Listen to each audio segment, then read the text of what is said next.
This podcast aims to help you break in and thrive in advertising. And to do that, we bring on experts across all disciplines to share their stories and advice. And I've done over 100 of these, and I've neglected an entire field within advertising mainly because I was uneducated and scared to learn about it. I'm not afraid to admit that. But thankfully, Maria D'Amato is on this episode to tell us about the exciting field of experience design. When recording this, Maria was recently promoted to Executive Creative Director at GSD&M in Austin, Texas. That's GSD&M. Maria actually pioneered the experience design vertical there a few years ago. In addition, Maria has helped to grow and expand the practice by including new roles with creatives that have backgrounds in UX design, AR development, technology, and more.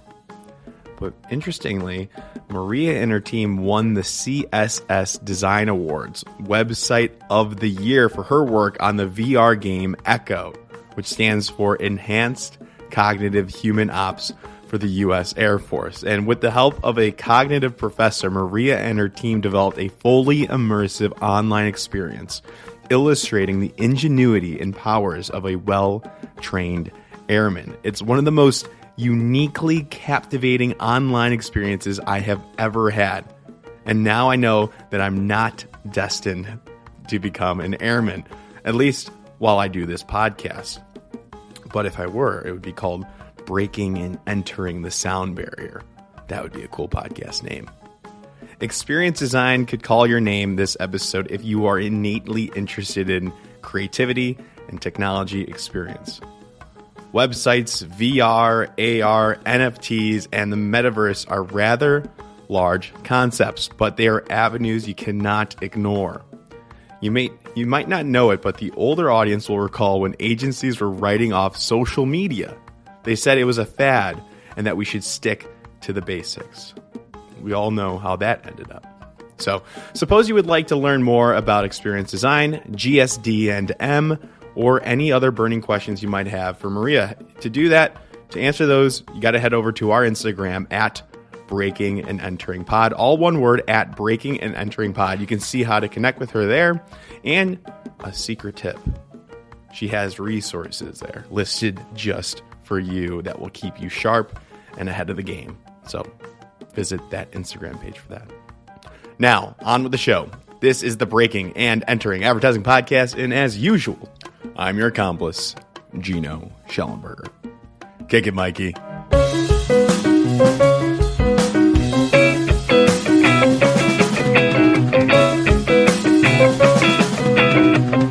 All right, Maria D'Amato, welcome to the Breaking and Entering Advertising Podcast. How are you doing today? Thank you so much for coming on. Thank you for having me. I'm very happy to be here, and I'm doing fantastic. Where is here for you? I am located in Austin, Texas. What's the weather like there right now? We are at 65 degrees and sunny. Typical February here in Texas. How about for you in Chicago? No, it's a good day here in Chicago. Let me see right here.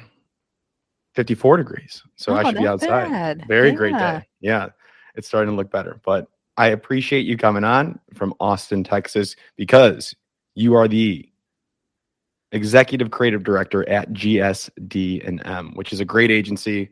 When I think Austin ad agencies, I think immediately of GSD&M. So tell us about who you are and your role there as an Executive Creative Director, which is pretty recent, right? Yes. Yeah, I was promoted to Executive Creative Director about a week and a half ago. So I don't have a lot to tell you about how it's going because we're a week in, but I think I'm certainly excited to have the role. And right before this, for the last 7.5 years, I've been the head of experience design for GSD&M. So my background is in visual design, a little bit of UX design, and then we've kind of called that experience design here at GSD&M. Now, am I right when I say that you might have pioneered that department within the agency? That's correct. Myself, I can't take all the credit. There are a few of us who kind of got this thing going, but I've kept it going over the years. Nice. So we'll talk about that absolutely when we kick it back. But for now, what's your vision what are your goals? I know you just started, but what's your game plan? Absolutely. The game plan is to expand the type of creativity that we're able to bring forward for our clients, to infuse more technology, more experiential, more touch points, more emerging tech into the work that we're doing for our clients every day. We've got a great track record of doing that kind of work for some of our clients, and we're really looking to do so in appropriate ways for many of our others. And I think that's the biggest thing we're trying to accomplish by putting myself in this role alongside another creative, Tom Hamling. And this makes sense because you are successful in these other types of mediums with whether it's AR or interesting websites. Like we have to, from here, I think this is a perfect opportunity to just quickly talk about your recent award, which was the 2021 Website of the Year winner from CSS Design Awards. Incredible work for the Air Force. What was that project called? Tell us about it, because I took the test. I learned that I probably shouldn't be in the Air Force, but that's okay. You learn, but this website is insane. I highly recommend everybody, but go ahead and tell us about it. Yeah, thank you. That's a fantastic setup. So the URL is airforceecho.com if you want to go and enjoy this thing. It's a gamified experience that helps you understand some of the facets of your cognitive ability. And what the Air Force wanted us to do was to help people understand that they're interested in a diversity of thought. They don't want a whole bunch of people who all think the same things and think in the same way, just like any other industry. And the conversations we're having across all industries right now, by bringing many different points of view to the table, they're creating a stronger, more effective Air Force. So that was essentially the brief that we were given, and the work that you see at Air Force Echo is the output of that brief. So we really dug in. We actually worked with a cognitive professor to understand how we could test these various types of cognitive abilities. Reaction time, reasoning, composure, accuracy, and how we could really not only test them initially, but then put stress on those tests. Oh yeah, and I was stressed. Oh yeah. Yeah. For anybody who's played these games, you will quickly see the stress and the curveballs that we throw at you in order to test some of those deeper skills that are inherent to being an airman. So immersive. Yes. The first game I scored pretty high on, but my overall score I will not share. Okay. Well, you'll probably get better if you do it again. Yep. But that first game is my favorite as well. I mean, so is this an advertisement? Is this an ad? How do you describe what this outcome is? This, for me, is brand building. It's about creating more places where people can interact with the United States Air Force and understand what the benefits of being an airman might be, whether that's for themselves, a family member, someone they know. It is just about creating a brand and making that brand come to life in places that are appropriate for it. This brief actually started as an experiential brief. Back in 2019. I think we all know what happened in 2020 and what the fate of in-person events was, but we had concepted our experiential version of this alongside a website version. Okay, so what did that look like? So and it's live now. So we did get to build it. So there's the website version, and we've got this fully immersive VR experience that is packed up into like an 18-wheeler that travels around the country and goes to everything from state fairs to NASCAR events, visits high schools, and you can play these games, which are immersive just on a desktop or mobile device. You put it inside of a VR headset and you've got something even richer. The audio is in 360 degrees. You've got this beautiful world that we've created. It really comes to life in the headset. So is this experience design? I mean, this type of thinking, this style of advertising and marketing? Yeah, this is experience design at its finest, if I do say so myself. This work was concepted when we have a brief like this, where we know we are going to be working with technology that isn't just basic looking at a screen and doing something, or just looking at an advertisement and a message. We like to put the team on there as a 3-person team. So we'll have an art director, a copywriter, and an experienced designer concepting on the brief from day one. Oh, wow. And then we'll have a creative director who comes from the experience design discipline, sitting alongside a creative director from a more traditional discipline like art direction or copywriting, directing the work throughout the process. So you are always thinking about form, function, and message at every step of the way. Nothing takes a back seat. And that's how you get to work that is that rich, that immersive, and still delivering a solid, cohesive message. Wow. I love the integration, because a lot of times I can imagine those, your more traditional advertising would be siloed off from this experience design, but it seems like it has a seat at the table right from the beginning, what you're saying. Absolutely. I think that's how you get to the best work that is rooted in technology or rooted in an interface, is to have somebody whose career and their creativity is also rooted in that type of thinking and in understanding how people move through spaces and how people experience a brand as they move through space. Yes. And you do such a great job with the Air Force as one example that I was looking through today. The Million Piece Mission, which was a large puzzle, right? It won a Guinness World Record for the largest jigsaw puzzle on the internet, correct? That is correct. I can very proudly say that I have a Guinness Book of World Record title, which is, for those of you working in the industry, that's always one of those things you kind of throw into a deck and like, oh, we'll do the world's biggest whatever. We'll send a guy to the highest point in space that anybody's done. And to have actually achieved that and doing it through a digital medium and through an interactive piece, we're really proud. It was quite a technical achievement, too, to get an image big enough that could be broken up into 1 million pieces into a website that would actually load. Right. And for it to be, we used a massive multiplier style of game. So everyone's playing the puzzle at the same time who's logged into the website. So it's not that you're in one room and somebody else is in another, but everybody's playing the same experience at the same time. A little pre-metaverse to the metaverse, if you will. Ahead of the game. I love it. Didn't even know it, but we'll take it. So tell me about GSD&M and this team that you were previously leading in experience design. What was this? What's the setup? How many people? What was that like? So GSD&M, we are an Austin-based advertising agency. We were founded in 1971, so we just celebrated our 50th anniversary. Very proud of that. And for an agency with 50 years of history, you can imagine we've got some traditional ways of working, and we've worked hard over the last 8 years to break that up and bring things like the experience design discipline into the conversation and bring that to be a real part of our creative offering. We are at about 350 people these days, give or take. And I think we've got 70-ish folks in our creative department. And that ranges from art directors and copywriters to experience designers, experience strategists, UX designers, visual designers, and digital designers, and brand designers as well. So all of those creative disciplines we've housed within one department. And that's been a very intentional choice over the last couple of years to make sure that all those voices have a seat at the table.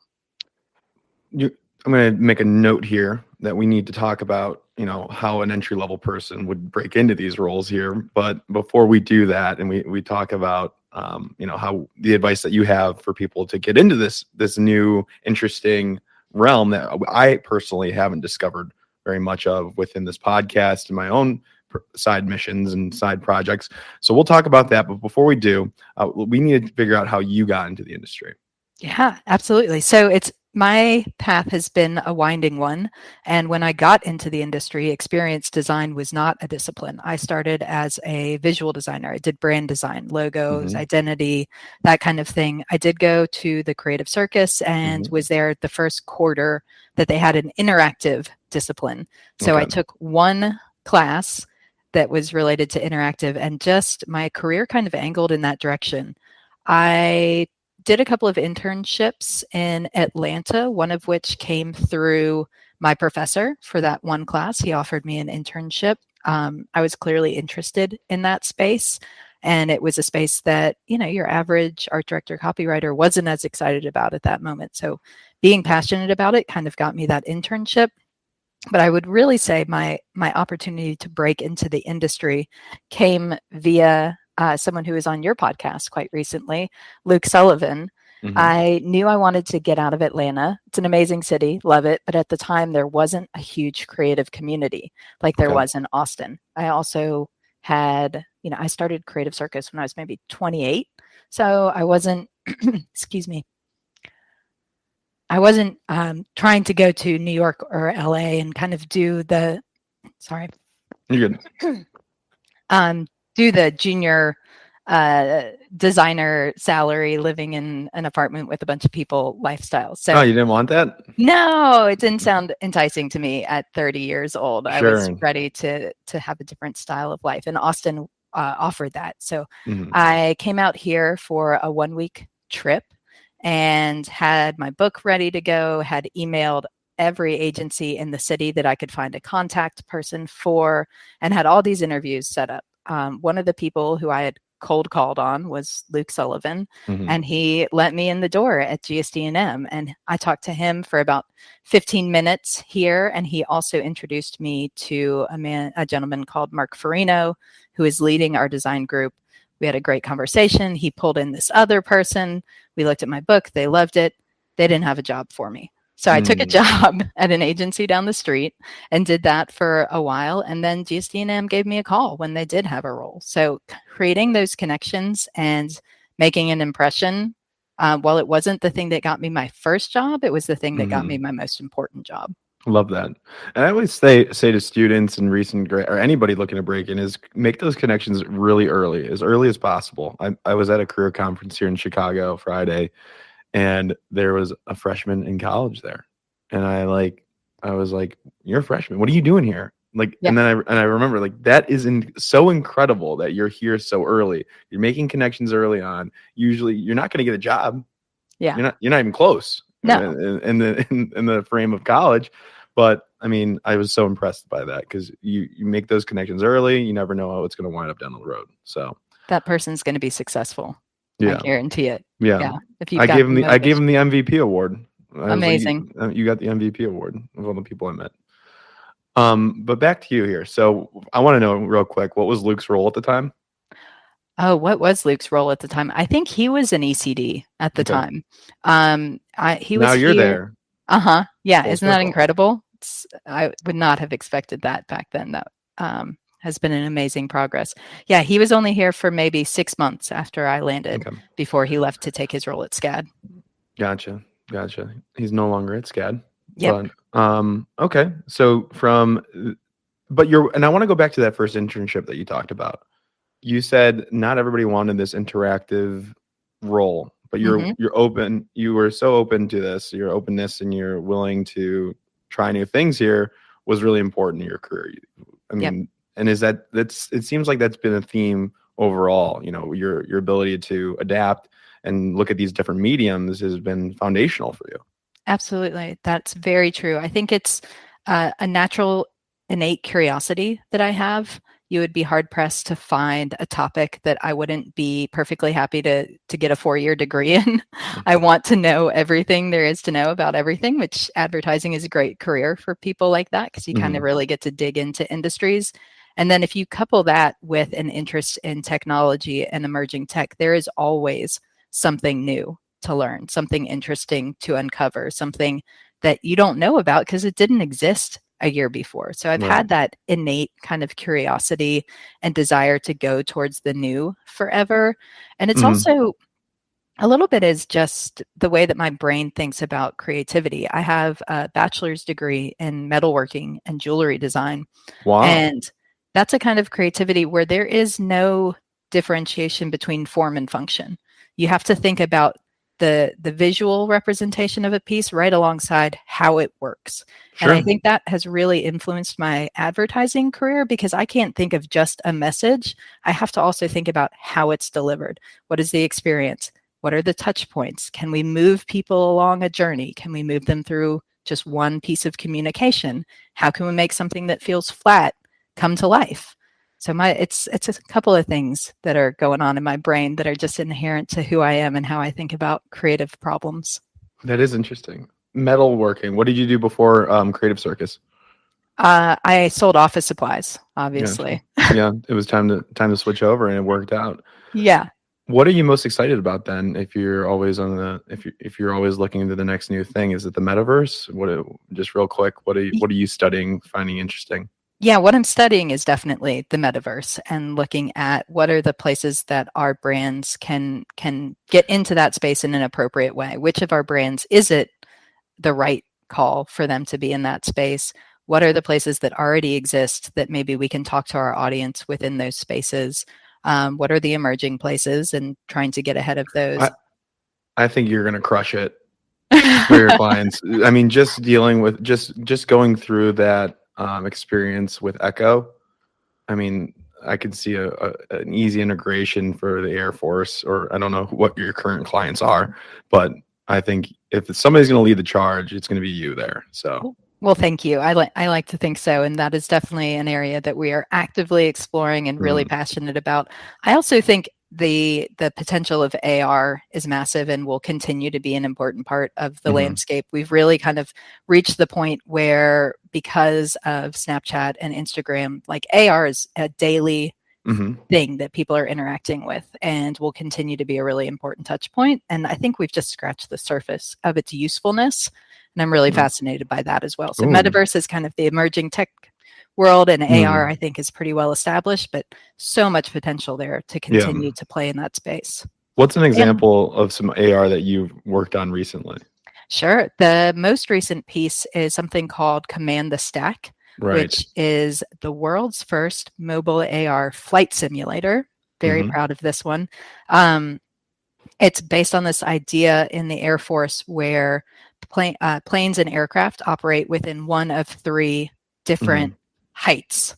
So there's three levels to the stack. So interesting. Just learning that was fascinating. Yeah, we didn't know it either. We kind of stumbled across that piece of information and we're really inspired by it. And we're like, well, what if we take that and cross it with Pokemon Go, and we've got something incredible. And that was the origin story of that work. But yeah, it's this cylinder that comes out of the ground, if that's where you point your phone, and you can pilot any of the aircraft within each of the three stacks. There's 10 aircraft that are available to you.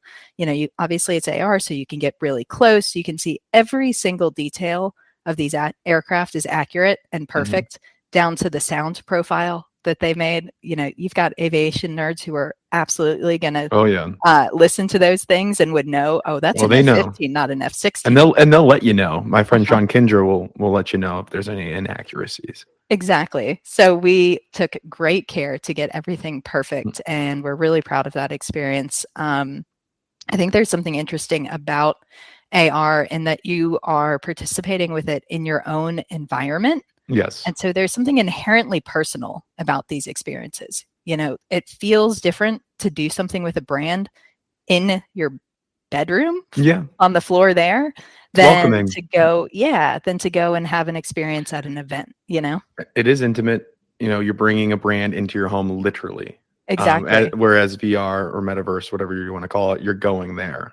Exactly. You don't get to witness your environment. So you're taking yourself out of where you are rather than bringing a brand in. Yeah, but sometimes, I want to get out of where I'm at. Yeah. Who doesn't? Sometimes you need to go somewhere, then the VR might be that solution. Absolutely. Very interesting. But I mean, I guess now I'm curious, what are all those roles that you touched upon them earlier, all the different roles within the department. Can you go over some of those high level for me? Because I'm curious. I want to learn more about what we can do.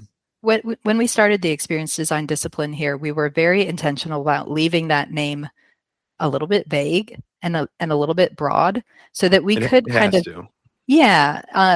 we could become the creatives you would go to with any weird idea, and we could help you bring it to life. And we've built out the disciplines within the group to help make sure that that continues to be true, even as these spaces get more and more defined. So we have everything from digital designers, people who are really passionate about designing websites and designing systems and creating the structure behind something visually that's going to make for a really beautiful experience. Then we have user experience designers who are more in charge of the function and the pathing and thinking about how people interact with something and designing that layer of things, not just the visual layer. We do have some people who cross the line. That seems like, to me, it could be both, though, but you can specialize into those separate roles. That's interesting. You can, and it depends on where you want to work. If you are studying either of these disciplines, UX or UI, you could certainly go someplace and be one or the other. And that would be if you were working at a tech company like a Google or a Facebook, or if you were working at a product design company, you would most likely specialize and be one or the other. I think one of the beautiful things about working in any of these experience design disciplines in advertising is you get to wear so many hats. The people who sit on the experience design team have a discipline that they generally studied. Some are self-taught, but they get to flex and learn new things as the technology changes. And where it's a small group, so they have to be able to do multiple things. I need people who can do a wireframe, prototype that wireframe, make it look beautiful, and sell it to the client. And that's not something you would do if you were at a tech shop or a product design company. Gotcha. What are the other roles? We also have experience strategy, which is really interesting. It's akin to brand strategy, but it's thinking about technology and how it relates to our clients. That is generally a title that we give to folks who are just kind of like creative goofballs, but really interested in technology. They're the people who are going to find this weird niche thing that's happening in tech and figure out a way to bring it to life for one of our clients. And they're going to do it in a way that's rooted in something that's true about culture or rooted in something that's true about the brand. Do you have any recent examples of that? Or maybe some ideas that have gone across the table, maybe not sold, but something wild? Well, the Stack is one of them, and the Million Piece Mission is one of them. Those were both projects where one of those creatives was on the concepting team and knew the landscape in a really deep and rich way and was able to bring it into a really high-profile brief. It wasn't even a niche kind of little side project. Right. That makes sense. So we've got that, and then we've got, so I talked about UX and UI and experience strategists. We've also started developing our in-house AR development capabilities. So we've got folks that nobody started as this, but we saw a need and a desire just within the team to be building these experiences, things for Snapchat, things for Instagram, face filters or just AR filters.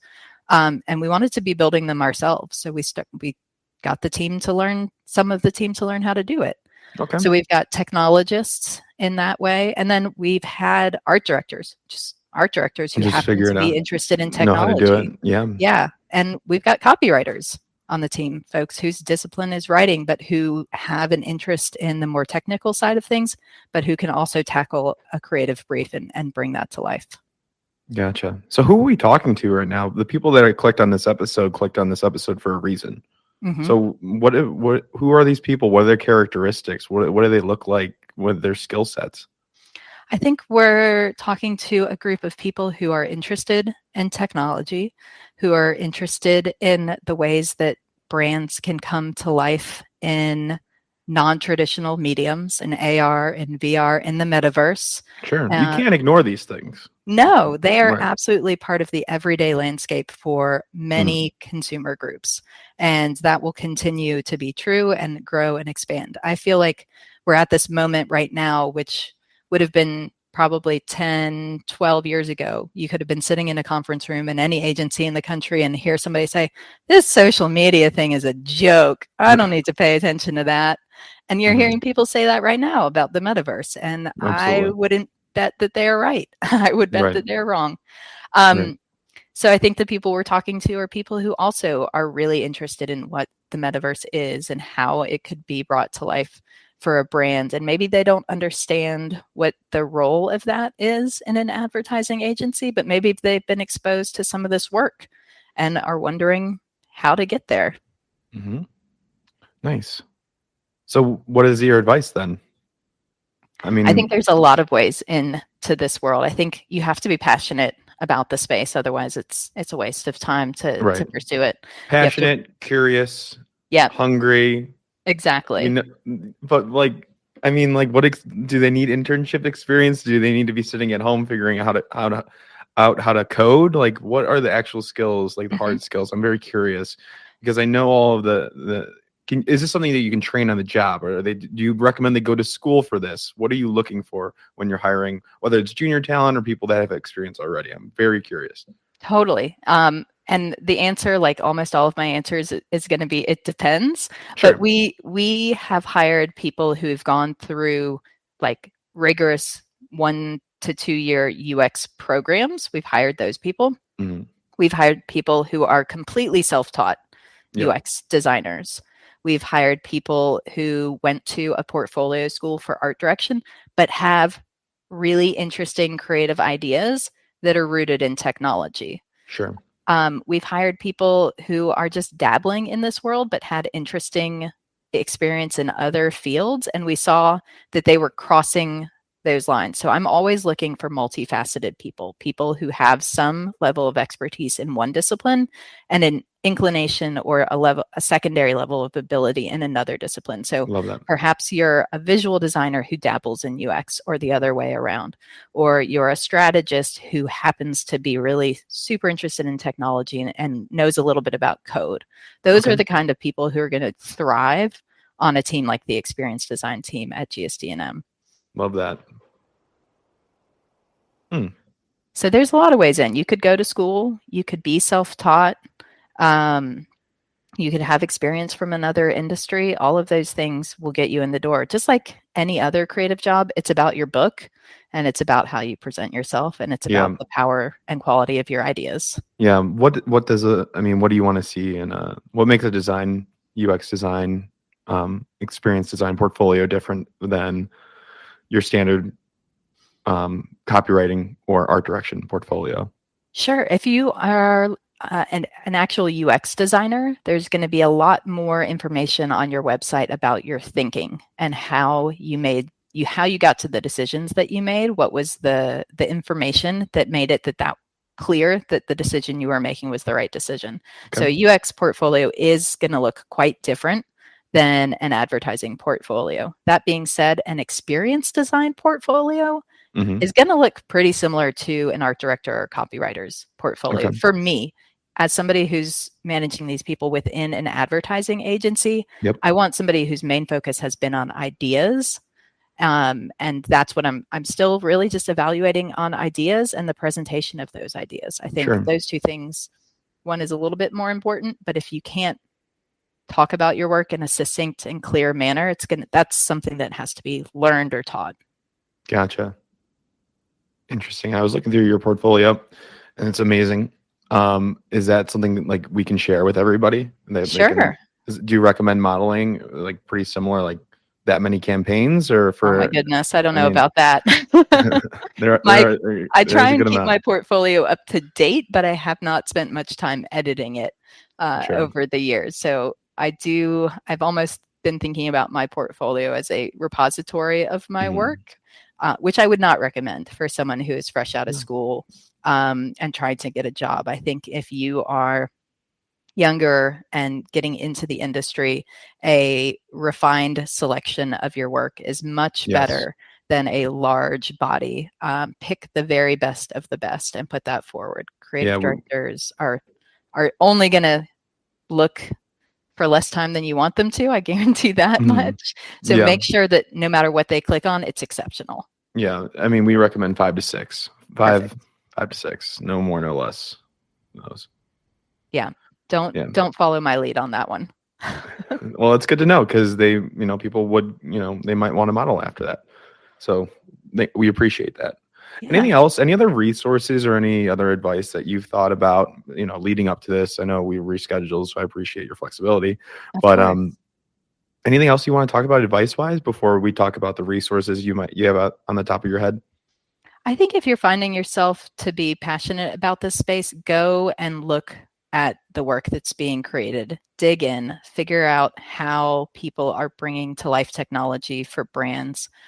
There's a couple of awards that are focused on this. The Favorite Website Awards, called FWA, is a great resource that I always send people to. Awards, AWWW Awards, get it, for the internet. Gotcha. Very nice. Another resource there. The CSS Design Awards are fantastic. So yeah, if you're interested in this space, even if you aren't going to school for it, aren't going to go to school for it, dig in. There's no reason why an art director or a copywriter can't become a creative who focuses on technology like I've done with my career. I love it. So you mentioned a good amount of awards there. Any other resources? And I'm going to link to them in our Instagram at Breaking and Entering Pod, all one word. Well, we'll have all your resources listed there. But anything else on the top of your head you recommend people go follow, or like classes? I would be curious, like if I was somebody that I don't have a lot of tech experience, but if I want to go learn, a hard skill, what do you recommend? Yeah. So here in Austin, I know they've got campuses all over the country. There's a place called General Assembly that does a good job with their UX practice. I'm also really fond of the students that I see coming out of our community college here in Austin. And I imagine that is true in a lot of locales. So if you're interested in getting more education in some of these more technical places, look at the places that are easy to access. Maybe there's community college classes, because some of it is very functional, especially if you already have an understanding of how creativity works and understand how to come up with an idea. Then it's really just about the nuts and bolts stuff. So look for the lowest barrier to access place you can get that information. No need to go and get a 4-year degree in computer information science unless you really want to. No, that's really smart. I'm sure there's like online classes too. Yeah, absolutely. A lot of this stuff you can find online. UX Pin is a great resource for UX information. InVision, which is one of the design softwares that some people like to use, has a great blog. A lot of the design softwares actually have fantastic blogs, and on YouTube, you can teach yourself any of these programs if your learning style can accommodate that. Absolutely. Nice. I would also, one last set of recommendations. Yep. In addition to being able to come up with a great creative idea and understanding how the functional pieces of UX and experience design work, something that's true for any creative, and I tell it to every person who reports to me in every single review that they ever have with me, work on your presentation skills. Your ideas are nothing if you can't sell them to someone. So I recommend Peter Cotter's book, The Art of the Pitch, which is, not new by any means, but it's fantastic. He talks about how to tell a story. He's got a workshop I was lucky enough to attend here at GSD&M. I know he teaches at Brand Center, and that's one I always recommend to people. Perfect. Yeah, no, I just heard that multiple times in this career day I was at, so it holds true. Yep. Great. Well, how can people reach out to you? You can find me on LinkedIn. My name is Maria D'Amato. That's probably the best way to get in touch with me. Perfect. And that is all the questions I have, Maria. Thank you so much for coming on. This has been an absolute pleasure. It was my pleasure. Thank you for having me, Gino. Of course. Did you hear anything on this episode about a job you'd like to have someday, soon, in advertising, strategy, design? The kind of job where you use your brain and your creativity? If you did, chances are a portfolio can really help you get that job. That's where Chicago Portfolio School comes in. They have programs and classes that help you show off your thinking and get you the job you want. So visit them at chicagoportfolio.com. And if you drop my name, Gino, into the chat box, they'll send you more info and a cool Sharpie. Or just some more info. You can decide that. Thanks. Thank you so much for listening to this entire episode of the Breaking and Entering Advertising podcast. If you liked what you listened to today and you like the guest, please go ahead and connect with them. Easiest way to find their contact information and to see those resources that they recommended for you is to go to our Instagram at Breaking and Entering Pod, all one word. And for some quick thank yous for making this show possible, the first one is the company Shure. It's a microphone company, Shure. They provided the microphone that you're listening to right now. It's the MV7. It's great for podcasting and other forms of content. So if you're interested in starting a podcast or you're looking for equipment, talk with me. I really recommend the Shure MV7. Happy to give you details on that. And I would also like to thank my two guys, Mikey Malarkey, who's our audio engineer, does it every week. He's the Let's Kick It in the beginning. Thank you to Mikey. And, of course, thank you to Buchan Zhang, our creative director. Buchan is responsible, amazing visuals on our Instagram, so thank you, Buchan. And thank you all once more for listening. We will see you next week. Thank you for tuning in to Breaking and Entering. We want to be transparent with our valued listeners, so we'd like to disclose that this episode was made possible through a paid collaboration. The funds from this collaboration were used to produce this episode and contribute to the growth and enhancement of our show. At Breaking and Entering, we are committed to delivering high-quality content that informs, entertains, and engages our audience. We carefully select our partners to ensure that any sponsored or paid content aligns with the values and interests of our listeners. Rest assured that while this episode is a result of a paid collaboration, our opinions and creative control over the content remain independent and, of course, authentic. We prioritize providing valuable insights and experiences to our audience regardless of any paid partnerships. And we greatly appreciate the support of our sponsors and partners as they play a vital role in helping us bring content to your ears. If you have any questions about our partnerships or this disclosure, please do not hesitate to reach out to us at Geno, Geno, at breakenterpod.com. Thank you.